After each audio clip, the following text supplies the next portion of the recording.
Halo teman-teman, salam geografi. Perkenalkan, nama saya Agustina Bernadetta Dura dari Universitas Nusa Cendana. Hari ini kita akan membahas dinamika kependudukan di Indonesia untuk perencanaan pembangunan. Dengan capaian pembelajaran menjelaskan pengertian dinamika penduduk dan menjelaskan faktor-faktor yang mempengaruhi dinamika penduduk. Tujuan pembelajaran menjelaskan definisi dinamika penduduk Indonesia dan mengidentifikasikan faktor-faktor yang mempengaruhi dinamika penduduk. Materi kita yang pertama adalah sumber data kependudukan. Penduduk merupakan pendataan penduduk yang biasanya dilakukan oleh petugas dengan datang ke rumah-rumah. Jadi, sensus penduduk adalah pencacahan jiwa setiap 10 tahun sekali oleh Badan Pusat Statistik atau BPS.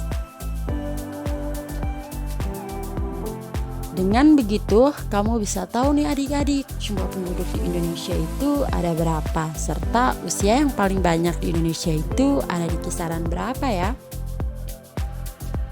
Pengumpulan data sensus bisa dilakukan dengan dua cara loh adik-adik, yaitu de facto dan de jure. Perbedaannya terletak pada perhitungannya. De facto adalah perhitungan dari setiap orang yang berada di dalam wilayah sensus. Mau itu penduduk asli, yang sedang melaksanakan sensus ataupun bukan, akan tetap masuk dalam perhitungan tersebut dengan cara de facto. De jure. De jure adalah perhitungan penduduk yang benar-benar bertempat tinggal di dalam wilayah sensus. Jadi, kalau bukan penduduk asli daerah tersebut, tidak akan masuk perhitungan sensus dengan cara de jure. Kalau tadi kita bicara tentang cara pengumpulan data, sekarang ada juga nih cara pencatatan datanya, yaitu householder dan canvasser. Yang pertama ada householder, di mana data tersebut diisi oleh kepala keluarga. Cara kedua adalah canvasser, di mana data diisi oleh petugas sensus. Survei penduduk. Sebelumnya kita sudah membahas tentang sensus penduduk. Ternyata selain itu ada juga ya adik-adik yang namanya survei penduduk. Nah, apa itu survei penduduk? Survei penduduk adalah pencacahan yang ditujukan hanya sebagian penduduk atau topik tertentu. Misalnya survei Angkatan Kerja Nasional. Survei tersebut hanya fokus kepada penduduk yang angkatan kerja, tidak meneliti penduduk yang produktif dan non-produktif ya adik-adik. Registrasi. Registrasi merupakan proses pencatatan, misalnya kelahiran, kematian, perkawinan, perceraian, dan migrasi yang dilakukan oleh pemerintah.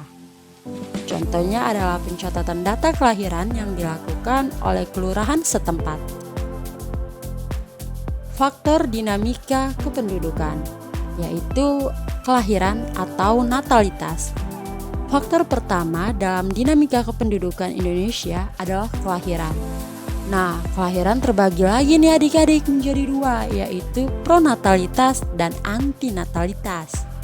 Pertama, kita bahas terlebih dahulu tentang pronatalitas. Berikut ini merupakan faktor-faktor yang mendukung kelahiran, yaitu pernikahan usia muda. Adanya pernikahan usia muda tentu membuka kesempatan memiliki anak juga lebih lama, karena rentang usia dari muda sampai tidak produktifnya panjang sehingga dapat meningkatkan angka kelahiran. Kedua, mitos yang beredar di masyarakat. Misalnya, banyak anak banyak rezeki. Adanya mitos seperti itu dapat meningkatkan kelahiran anak. Ketiga, kebutuhan tenaga kerja. Dengan adanya anak, maka kemungkinan anak tersebut bisa meningkatkan perekonomian keluarga setelah dewasa dan bekerja. Keempat, keinginan memperoleh anak dengan jenis kelamin tertentu. Kalau ini sih banyak ya kasusnya adik-adik, ketika ada pasangan suami istri yang hanya memiliki anak laki-laki, kemudian ingin anaknya perempuan. maka mereka akan merencanakan untuk memiliki anak lagi. Itulah yang membuat tingkat kelahiran meningkat. Faktor yang menghambat tingkat kelahiran disebut antinatalitas. Nah, faktor-faktor yang menghambat kelahiran yaitu program KB atau keluarga berencana. Program ini milik pemerintah dengan tujuan untuk membatasi jumlah anak yang dimiliki dalam satu keluarga. Tentu saja hal ini juga menghambat tingkat kelahiran. Yang kedua, pembatasan usia pernikahan. Kebalikannya dari pernikahan usia dini, pembatasan usia pernikahan tentu bisa menghambat tingkat kelahiran. Hal ini karena rentang waktu yang diperlukan untuk merencanakan kehamilan terbatas ya adik-adik. Yang ketiga, asumsi anak beban keluarga. Dengan memiliki asumsi seperti ini, dengan memiliki anak tentu akan memiliki beban atau tanggungan untuk pendidikan di masa depan. Yang keempat, pembatasan tunjangan anak dari tempat kerja orang tua. Ada beberapa perusahaan atau tempat kerja yang membatasi tunjangan untuk anak, misalnya untuk 2 anak saja. Hal itu akan mempengaruhi perencanaan untuk memiliki anak lagi, sehingga akan menghambat tingkat kelahiran. Kematian atau mortalitas. Faktor ini merupakan faktor kematian yang sama halnya dengan natalitas. Mortalitas juga ada promortalitas dan antimortalitas. Pertama, kita akan membahas tentang promortalitas terlebih dahulu, yaitu faktor-faktor yang mendukung tingkat kematian. 1. Sarana kesehatan yang kurang memadai. Tentu saja hal ini akan meningkatkan kematian. Yang kedua, rendahnya kesadaran akan pentingnya kesehatan. Dengan masih banyaknya penduduk yang kurang menyadari akan pentingnya kesehatan, maka tidak akan memperhatikan kesehatan seperti makanan yang tidak bergizi atau lingkungan yang kotor. Hal itu dapat mendatangkan berbagai penyakit dan meningkatkan kematian. Ketiga, bencana alam. Terjadinya bencana alam hingga menyebabkan korban tentu akan meningkatkan kematian. Yang keempat, peperangan. Yap, peperangan jelas memakan banyak korban. Di sisi lain ada juga faktor yang menghambat kematian atau antimortalitas, dengan kata lain, faktor-faktor yang mendukung harapan hidup. Yang pertama, fasilitas kesehatan yang memadai. Lengkapnya fasilitas kesehatan yang didukung dengan teknologi modern akan memudahkan proses penyembuhan penduduk yang sakit dan membantu pemeriksaan kesehatan. Hal ini dapat menurunkan tingkat kematian. Yang kedua, lingkungan yang bersih dan teratur.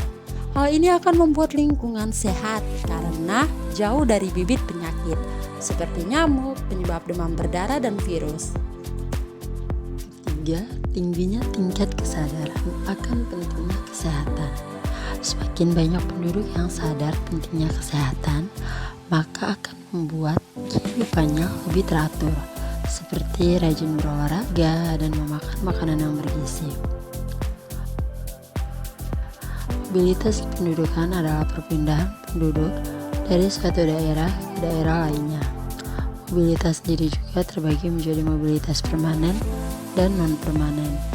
Mobilitas permanen terbagi menjadi 3, yaitu urbanisasi, ruralisasi, dan transmigrasi. Sebelum mengakhiri pelajaran kita, ada games nih untuk adik-adik. Gamesnya terkait materi yang baru saja kita pelajari dengan melengkapi teka-teki seperti ini ya adik. Oke adik-adik sekalian, dari pembelajaran kali ini kesimpulan yang dapat diambil yaitu dinamika penduduk, di mana kondisi di saat struktur penduduk, jumlah dan persebarannya mengalami perubahan akibat terjadinya proses demografi, yaitu kelahiran, kematian, perpindahan. Dinamika penduduk juga merupakan perubahan keadaan penduduk. Perubahan-perubahan tersebut baik secara kualitas dan kuantitas dipengaruhi oleh beberapa hal. Dinamika atau perubahan lebih cenderung pada perkembangan jumlah penduduk suatu negara atau wilayah tersebut. Jumlah penduduk tersebut dapat diketahui melalui sensus, registrasi, dan survei penduduk. Dinamika dinamika penduduk atau perubahan jumlah penduduk dipengaruhi oleh 3 faktor, yaitu kelahiran, natalitas, kematian atau mortalitas, dan migrasi